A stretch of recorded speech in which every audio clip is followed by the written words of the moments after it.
బంగారం వెండి ధరలు వరుసగా క్రాష్ అవుతున్నాయి. ఆకాశం నుంచి నేలకు దిగొస్తున్నాయి ధరలు. వారం రోజుల్లోనే అంతా తలకిందులైంది. దాదాపు గోల్డ్ రేటు ఈ వారంలో 20% తగ్గింది.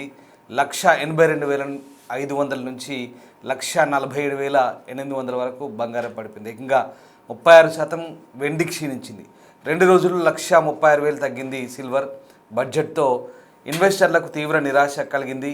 సుంకాల తగ్గింపు లేకపోవడంతో అమ్మకాలు జరిగాయి. అందరూ కూడా లాభాల స్వీకరణకు దిగడంతో మార్కెట్ క్రాష్ అయింది. రాబోయే రోజుల్లో బంగారం వెండి ధరలు మరింత తగ్గే ఛాన్స్ కనిపిస్తోంది. ఎందుకంటే బడ్జెట్లో చాలా వరకు ఎక్సైజ్ డ్యూటీ తగ్గుతుంది, అంటే సుంకాలు తగ్గుతాయి, పన్నులు తగ్గుతాయి. అలాగే జిఎస్టీ ఏదైతే ఉందో కేంద్ర ప్రభుత్వం విధించే జిఎస్టీ ఇప్పుడు 3% ఉంది, దాన్ని 1.25%కు తగ్గించాలంటూ బంగారం వర్తకులు కూడా డిమాండ్ చేశారు. కానీ ఎక్కడా జిఎస్టీ తగ్గలేదు, ఎక్కడా దిగుమతి సుంకం తగ్గలేదు, ఎక్సైజ్ డ్యూటీ. దీంతో చాలామంది లాభాల స్వీకరణకు వెళ్ళారు. అంటే ఉన్న బంగారంపై ఉన్నటువంటి స్టాక్స్, ఫ్యూచర్ స్టాక్స్ అన్నీ కూడా అమ్మకాలు మొదలుపెట్టారు. దీంతో ప్రాఫిట్ బుకింగ్ చేసుకున్నారు, ఉన్న వాటిని అమ్మి లాభం చేసుకునే పనిలో పడ్డారు. దీంతో చాలా వరకు కూడా కొనుగోలు తగ్గి బంగారం రేట్లు కూడా మళ్ళీ తగ్గిన పరిస్థితి. ఇవాళ తొలుత ఎంసీఎక్స్ మల్టీ కమోడిటీ ట్రేడింగ్ ఎప్పుడైతే స్టార్ట్ అయిందో అప్పుడు ఏకంగా 9% పడిపోయింది. వెండి కూడా 9% పడిపోయింది. దీంతో ధరలు భారీగా పడిపోయి ఒకనొక దశలో బంగారం 1,38,000 దాకా వచ్చింది ఉదయం మార్కెట్ ప్రారంభం కాగానే. వాస్తవానికి ఇవాళ ఆదివారం, కానీ బడ్జెట్ కోసం స్పెషల్గా ఈ ట్రేడింగ్ చేశారు ఇవాళ. ఎంసీఎక్స్ అంటారు. సో దాని తర్వాత మళ్ళీ కొంత పుంజుకుంది. వెండి మాత్రం అట్లే 9% పడిపోయి ధర తగ్గింది చాలా వరకు కూడా. కానీ బంగారం మాత్రం మళ్ళీ కొంత పుంజుకొని 3% దగ్గర ఆగిపోయింది. బంగారం ధర కొంత స్టేబుల్గా ఉన్న పరిస్థితి. సో మొత్తం మీద బడ్జెట్లో అనుకున్న స్థాయిలో బంగారం సంబంధించినటువంటి అంశాల గురించి ఎక్కడ ప్రస్తావన రాలేదు, పెద్దగా ఆ టాపిక్ కూడా ఎత్తలేదు కేంద్ర ప్రభుత్వం. ఎక్సైజ్ డ్యూటీ దాని మీద సుంకాలు తగ్గిస్తా అనుకున్నారు, అవి కూడా తగ్గలేదు. అలాగే జిఎస్టీ తగ్గలేదు. బట్ ఇప్పుడున్న పరిస్థితుల్లో మరి బడ్జెట్ సంగతి కాస్త పక్కన పెడితే బంగారం వెండి ధరలకు సంబంధించి ఇది కొనేందుకు మంచి సమయమా కాదా అనేది చాలామందికి డౌట్ వస్తుంది. ఎందుకంటే బడ్జెట్ అంటేనే ఒక చర్చ జరుగుతుంది. ఖచ్చితంగా బడ్జెట్ కంటే ముందే బంగారం వెండి మార్కెట్లో ఒక్కసారిగా కుప్పకూడడం అందరినీ ఆశ్చర్యానికి గురిచేసింది. గత కొన్ని రోజులుగా ఆకాశమే హద్దుగా పెరిగిన ఈ పసిడి ధరలు బడ్జెట్ ముందు భారీగా దిగొచ్చాయి. ముఖ్యంగా హైదరాబాద్ లాంటి నగరాల్లో ఈ మార్పులు సామాన్యులకు ఒక పక్క కొంత ఆశాజనకంగా కనిపిస్తున్న, మరోపక్క ఇంకా అయోమయం. అంటే కొనాలా వద్దా, చాలా కన్ఫ్యూజన్ ఉన్నారు జనాలంతా కూడా. కేంద్ర బడ్జెట్పై దేశవ్యాప్తంగా ఎన్నో ఆశలున్నప్పటికీ కూడా పసిడి ప్రేమికులకు మాత్రం ఈసారి ఒక ముఖ్యమైన అప్డేట్ ఇది. నిర్మలా సీతారామన్ ప్రవేశపెట్టినటువంటి ఈ బడ్జెట్ ఏదైతే ఉందో దీంట్లో బంగారం వెండి దిగుమతి సుంకాలు ఎలాంటి మార్పులు చేయలేదు. కస్టమ్స్ డ్యూటీ సంబంధించి అంటే పాత పన్ను రేటే కొనసాగుతున్నాయి. ఈ నిర్ణయాన్ని మార్కెట్పై ఎంత ప్రభావం చూపింది అనేది ఒకసారి చూస్తే కనుక ఖచ్చితంగా చాలామంది ఈసారి బడ్జెట్లో బంగారంపై పన్నులు తగ్గుతాయి అనుకున్నారు. కానీ ప్రభుత్వం ప్రస్తుతానికి స్టేటస్ కో అంటే యథాతథ స్థితి కొనసాగించింది. దీంతో ఇప్పుడంటే బంగారం మీద దిగుమతి సుంకం దాదాపుగా ప్రస్తుతం 6% ఉందని చెప్తున్నారు. 5% బేసిక్ కస్టమ్స్ డ్యూటీ అంటారు, ఇది బీసీడీ. అంటే బేసిక్ అంటే ప్రాథమిక పన్ను విధానం ఏదైతే ఉందో అది 5% ఉంది. 1% ఏమో ఏఐడిసి సెప్ అంటారు. సో అది అట్లే ఉంది. అలాగే వెండిపై కూడా అర్హత కలిగిన భారతీయులకు దాదాపు 6% దిగుమతిపై సుంకం కొనసాగుతుంది. ఇతరులకైతే 36% వరకు ఉంటుంది. సో ప్రస్తుతం ఈ బేసిక్ కస్టమ్స్ డ్యూటీ ఏదైతే ఉందో 5% + 1%, ఈ 6% యాజ్ ఇట్ ఈజ్గా ఉంది బంగారంపై. దాంతోపాటు జిఎస్టీ, ఇక జిఎస్టీ అయితే ఇప్పుడు ఈ 2 లోహాలపై ఎప్పటిలాగానే అంటే వెండి, సిల్వర్, గోల్డ్, దీని మీద ఇందాక మీకు చెప్పాను 3% జిఎస్టీ ఉంది అడిషనల్గా. సో అది యాజ్ ఇట్ ఈజ్గా కొనసాగుతుంది, అంటే స్టేటస్ కో. ఇక్కడ ఎలాంటి మార్పు లేదు. బంగారం మీద సుంకాలు తగ్గించలేదు, జిఎస్టీ తగ్గించలేదు. దీంతో ఏదో ఊహించారు జనాలంతా, ఒకవేళ నిజంగా బడ్జెట్లో ఇవి తగ్గిస్తే కనుక ఇంకా రేట్లు దిగొస్తాయి, ఖచ్చితంగా కొనుక్కోవచ్చు అనుకున్నారు చాలామంది. బట్ అలా దాని మీద ఎలాంటి ప్రకటన లేదు. అంటే ఇప్పుడు మనకు కేవలం ఈ హెచ్చు తగ్గులు అనేవి నేను మీకు చెప్తున్న అంశాలన్నీ కూడా బంగారం సంబంధించిన ధరలన్నీ కూడా మొదటి నుంచి అంతర్జాతీయ మార్కెట్కి అనుగుణంగానే మనం నిర్ణయించాలి. వాస్తవానికి బంగారం ధరలు పెరగడానికి తగ్గడానికి మన రాష్ట్ర ప్రభుత్వమో, తెలంగాణ ప్రభుత్వమో, లేకుంటే మన భారత ప్రభుత్వమో ఇక్కడ వీళ్ళ చేతుల్లో ఎవరి చేతిలో ఏం లేదు. ఇక్కడ తగ్గించడానికి, దీని మీద కంట్రోల్ చేయడానికి, నియంత్రించడానికి ఇవన్నీ కూడా ఇంటర్నేషనల్ మార్కెట్ ఆధారంగానే ఉంటాయి. ఒక ఔన్స్ బంగారం ధర అంతర్జాతీయ మార్కెట్లో ఎంత పెరిగింది, ఎంత తగ్గింది అనే దాన్ని బట్టి ఇప్పుడు మన ఇండియా మార్కెట్లో కూడా దానికి సంబంధించినటువంటి లావాదేవీలు ఉంటాయి. సపోజ్ ఇప్పుడు ఔన్స్ బంగారం ధర, ఔన్స్ అంటే 28.5 గ్రాములు ఔన్సు బంగారం అనేది ఇప్పుడు మీకు మన పాశ్చాత్య దేశాల్లో అది $5,000 ఉంది. మొన్న రికార్డ్ అది, మొన్న 26 జనవరి అంటే 26 జనవరి రోజు 5,000 దాటింది. ఎప్పుడు లేదు చరిత్రలో. 5,000 దాటగానే ఇక అక్కడి నుంచి షురూ అయింది మళ్ళీ బంగారం రేట్లు. 5,000, $5,600 అంటే ఒక డాలర్ ఇప్పుడు మనం లెక్క పెట్టుకోండి, 91 రూపాయి అట్లా ఉంది. అది కూడా హెచ్చు తగ్గులు అవుతుంది. సో ఆ లెక్క ప్రకారం ఒక్కో గ్రామ్ ధర ఎంత పెరిగితే అన్న 10 గ్రాములకి అంటే మన తులానికి అంత పెరుగుకుంటూ వచ్చింది. మళ్ళీ ఎప్పుడైతే మనకు అమెరికాలో ఫెడరల్ బ్యాంక్ ఉంటుంది, సెంట్రల్ బ్యాంక్, మనకు కేంద్ర బ్యాంకులు ఎట్లా ఉన్నాయి రిజర్వ్ బ్యాంక్ టైప్లో, వాళ్ళకు కూడా ఆ ఫెడరల్ బ్యాంక్ ఉంది. సో వాళ్ళ ఆ బ్యాంకు సంబంధించిన ఒక చైర్మన్, కొత్త చైర్మన్ నామినేట్ చేద్దామని ఎప్పుడైతే ట్రంప్ కెవిన్ హర్ష్ అనే ఒక అతని పేరును నామినేట్ చేశాడో అప్పటి నుంచి కొంత తగ్గుదల మొదలైంది. అంటే అప్పటికే ఇప్పుడు చైనా, మిగతా దేశాలు, ప్రతి దేశం టన్నులకు టన్నులు అంత స్టాక్ చేసి పెట్టుకున్నారు. ఇప్పటికే అడగోలుగా రేట్లు పెరిగినాయి. వెండి 4 లక్షల దగ్గరికి వచ్చింది, 4 లక్షలు దాటిపోయింది. ఇక గోల్డ్ కూడా దాదాపు 2 లక్షల దరిదాపులో వచ్చింది 10 గ్రాములకు. దీంతో అందరూ కూడా ఇన్వెస్టర్లు ఏం చేశారంటే ప్రాఫిట్ బుకింగ్ చేసుకున్నారు, అంటే లాభం చేసుకుందామని చూస్తున్నారు. ఉన్నదాన్ని లాభం చేసుకుందామని క్రమంలో అందరూ కూడా దీన్ని అమ్మకాలు మొదలుపెట్టారు. ప్రాఫిట్ బుకింగ్, లాభాల స్వీకరణకు మొదలుపెట్టడంతో అంతా అమ్మేటోళ్ళు, ఇక కొనేటోళ్ళు ఎవరు ఉండరు. సో దాంతో ఏమైందంటే ఒకసారిగా క్రాష్ అయిపోయింది. అట్లా ఈ 3 రోజుల్లో 3 సార్లు క్రాష్ అయింది. దాదాపుగా 1980 తర్వాత ఇంత స్థాయిలో వెండి క్రాష్ అవ్వడం, ధరలు, గోల్డ్ ధరలు క్రాష్ అవ్వడం అనేది ఇది ఫస్ట్ టైం.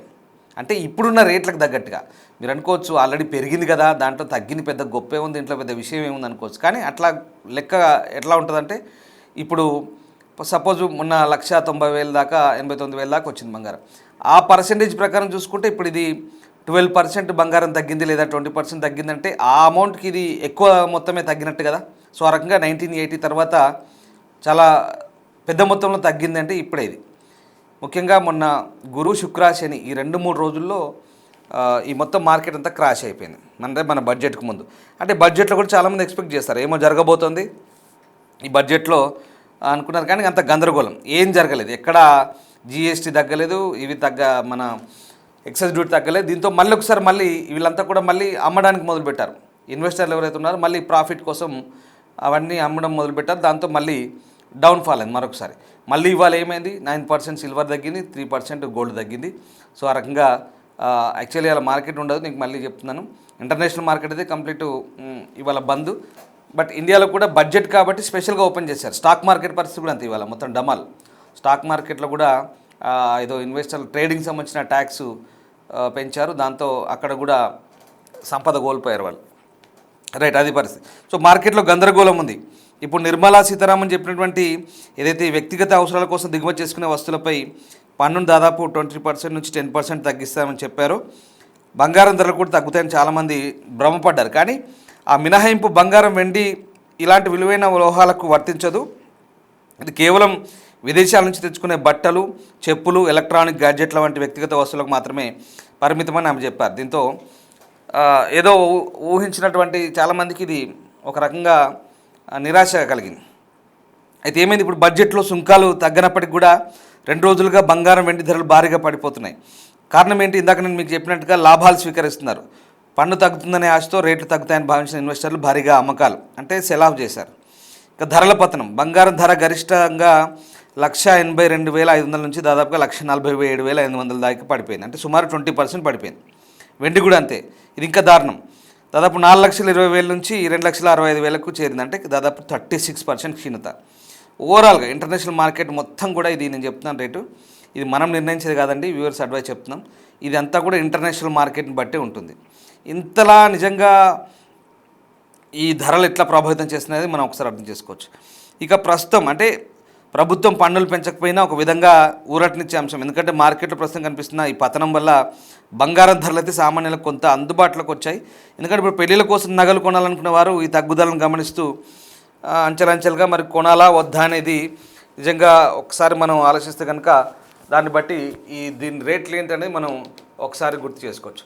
సో ఓవరాల్గా ఇప్పుడు నేను మీకు చెప్పేది ఏంటంటే వ్యూవర్స్ అడ్వైస్ ఏం చెప్తానంటే ఇదంతా కూడా ఇంటర్నేషనల్ మార్కెట్ సంబంధించి మేము వరుసగా బంగారం ధరల గురించి ప్రతి అప్డేట్ అందించే ప్రయత్నం చేస్తున్నాం మీకు. ప్రతిసారి ఏం జరుగుతుంది, కమోడిటీస్ సంబంధించినటువంటి ట్రేడింగ్ ఎట్లా జరుగుతుంది, రేట్ ఎట్లా అనేది.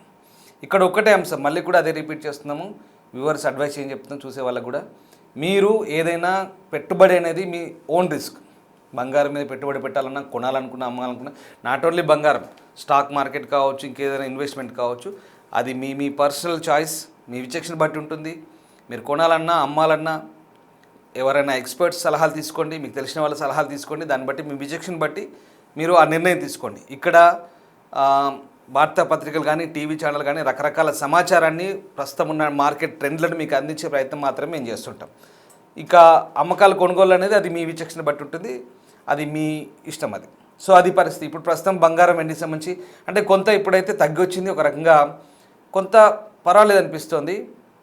ఇంకా మరి ఆలోచించాలి, ఎందుకంటే పెళ్ళిళ్ళ సీజన్ వస్తుంది కాబట్టి ఇంకా చూడాలి, వేచి చూసే ధోరణి ఉంటారా, కొనుక్కుంటారా లేదా అనేది.